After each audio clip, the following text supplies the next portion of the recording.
Traders at the bustling cattle market in Cayama, Kwara State, scattered in absolute terror this morning as armed men suspected to be terrorists stormed the commercial hub, sending shockwaves through a community already reeling from a devastating attack that claimed 170 lives just days ago.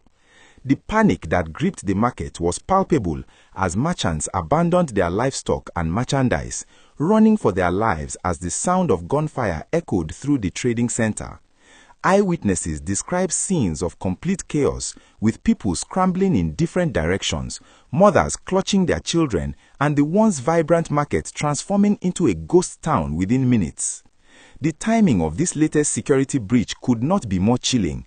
Just over a week ago, communities across Cayama local government area were plunged into mourning following coordinated attacks that left 170 residents dead in what has been described as one of the deadliest incidents in Kwara State's recent history. Entire families were wiped out in those earlier assaults, with survivors still burying their loved ones when this fresh wave of terror descended upon the cattle market.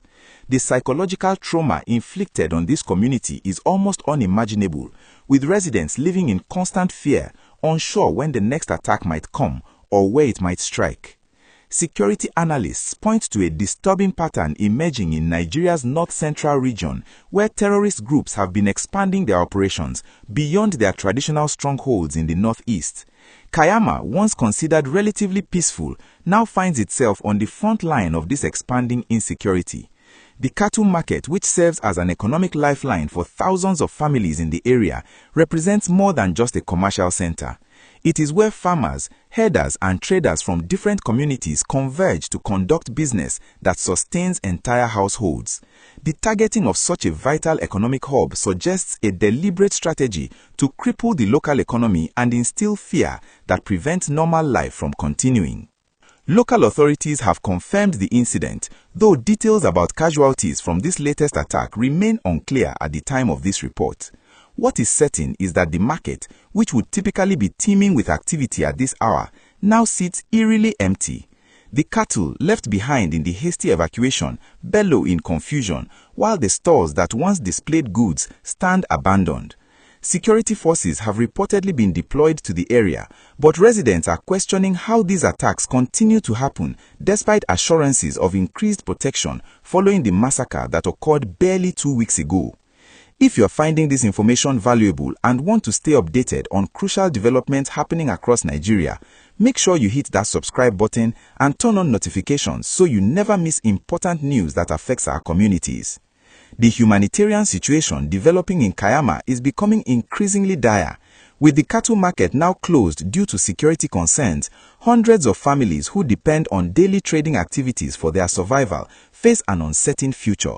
Internally displaced persons from the earlier attacks are still camping in temporary shelters, relying on assistance from state authorities and humanitarian organizations.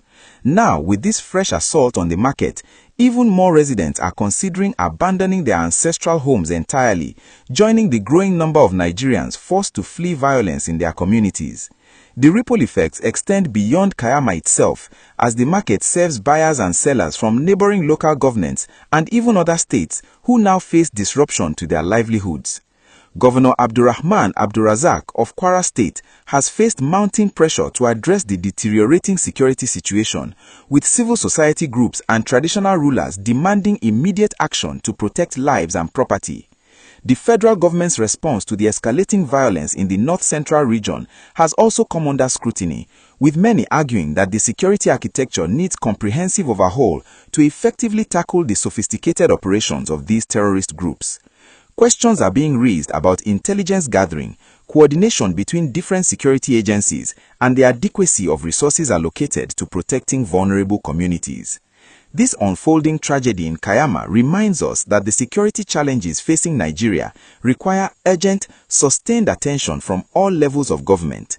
The people of Cayama deserve to live without fear, to conduct their businesses without looking over their shoulders, and to raise their children in communities where peace is not a luxury, but a fundamental right. What are your thoughts on how we can better protect our communities? Drop your comments below and let's have this conversation. Remember to share this video with friends and family so more people stay informed about what's happening across our nation.